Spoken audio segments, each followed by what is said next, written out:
Italy आपको visa दे या ना दे, लेकिन इमिग्रेशन वो लाजमी ओपन करेगा। 2023 में इन्होंने इमिग्रेशन ओपन की थी। 2023 का प्लान था 3 ईयर का, 23, 24, 25, 25 तक उन्होंने जितनी इमिग्रेशन ओपन की थी वो तकरीबन 4.5 लाख लोगों के लिए की थी। और इसके अंदर आपको पता है कि बागबानी था, फ़िशिंग थी, गार्डनिंग था, सीजनल वीज़े थे, नॉन सीजनल वीज़े थे। तो वो जो 3 ईयर का प्लान है वो 2025 में जाकर जो है वो एंड हुआ है। और बहुत से लोगों के अभी तक मुझे लगता है नौलौसा भी नहीं इशू हुए।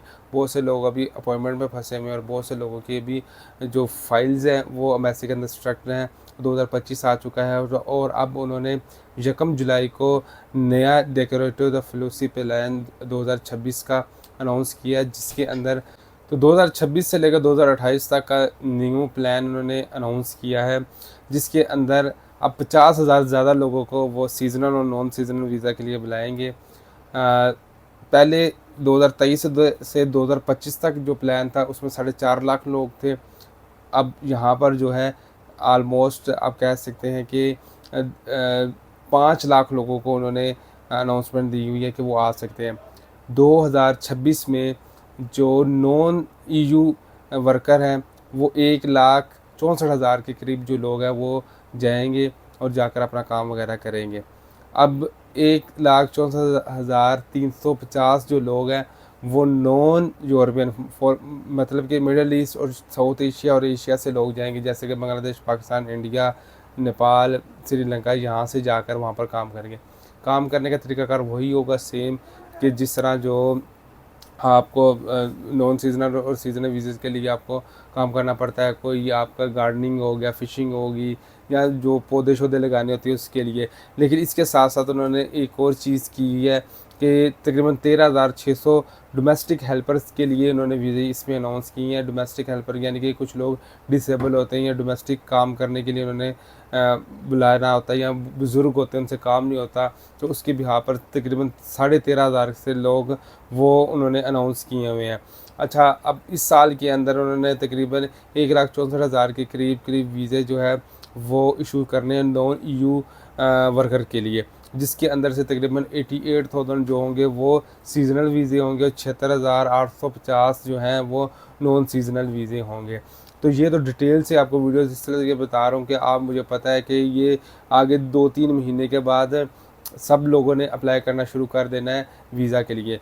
ये 6 महीने पहले ये जो seasonal visa, non seasonal visa के लिए अनाउंसमेंट होती है वो इसलिए होती है कि आप अपना जो है वहाँ पर कम्पिटेंट या अपना ओनर या अपना दोस्त बाप से रब्ता कर लें, उनको अपने डॉक्यूमेंट्स की प्रेजेंटेशंस कर दें ताकि वो आपके साथ कॉन्ट्रैक्ट कर लें और क्लिक डे पे जाकर वो क्लिकिंग करके आपका नाम ऐड करे और उसके बाद नौलौसा इशू होगा और फिर जाकर आपका वीज़ा वगैरह लगेगा। तो जिन लोगों ने जाना होता है तो वो 5 से 6 महीने पहले से तैयारी कर लेते हैं।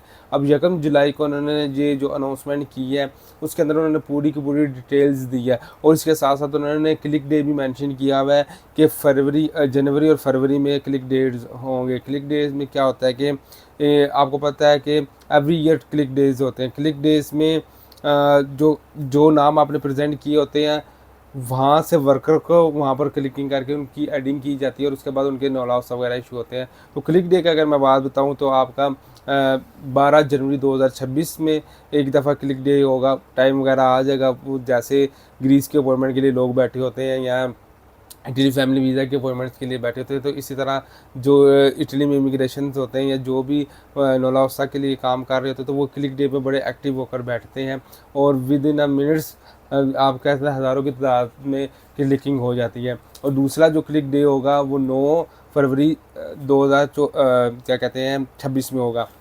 ये 2 महीने क्लिक डे से होंगे और मार्च से नौलौसा इश्यूज़ होना शुरू हो जाएंगे।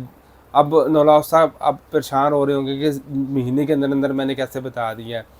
कुछ जो इलाका होते हैं, एरिया होते हैं, महीना 2 माह 3 माह के अंदर नौलौसा इशू हो जाते हैं और इटली के कुछ एरियाज़ ऐसे होते हैं जिसमें 6 महीनों से साल तक का भी टाइम जो है वो लग जाता है। तो बेटर यही है कि आप उन एरिया को चूज़ करें, अपने कंसल्टेंट से, अपने लॉयर से रब्ता करके जहाँ से नौलौसा जल्दी इशू हो जाते हैं। और ठीक हो गया। अगर बात की जाए चेकलिस्ट की, तो पाकिस्तान के अंदर से 2 ही डॉक्यूमेंट चाहिए होते हैं। एफआरसी, अगर शादीशुदा हैं तो वालिद और वालदा के साथ वाला एफआरसी, बीवी के साथ वाला एफआरसी। अगर सिंगल तो खाली वालदा के साथ, वालिद और वालदा वाला एफआरसी चाहिए होता है। और बाकी आपको पता है वो एक फॉर्म फिलिंग होती है, बाहर से डॉक्यूमेंट्स आते हैं, बिज़नेस प्रोफाइल होती है, उसके साथ साथ आपकी जो एनओसी एक होती है, जो पर्सन आपको बुला रहा है उसके डॉक्यूमेंट्स होते हैं। तो ये सारी कम्बिनेशंस होती है। इस वीडियो को आप संभाल कर रखें, ये आने वाले 6 माह साल तक आपके लिए बड़ी बेनिफिट रहेगी। और अगर आप 2028 तक भी इस वीडियो को देखेंगे ना, तो ये काबिल कबूल वीडियो होगी। काफ़ी ज़्यादा इन्फॉर्मेशन मैंने इस वीडियो के अंदर दी है उन लोगों के लिए जो सीजनल वीज़ा और नॉन सीजनल वीज़ा के पीछे दौड़े रहते हैं, और जो पीछे अभी तक पेंडिंग में है उनके बारे में हम कुछ भी नहीं कह सकते कि आने वाले दिनों में उनके साथ क्या होगा। होपफुली वीडियो आपके लिए वैल्यूएबल रही होगी। नेक्स्ट वीडियो तक के लिए अपना ख्याल रखिएगा, चैनल को प्यार दिखाएगा। अल्लाह हाफिज़।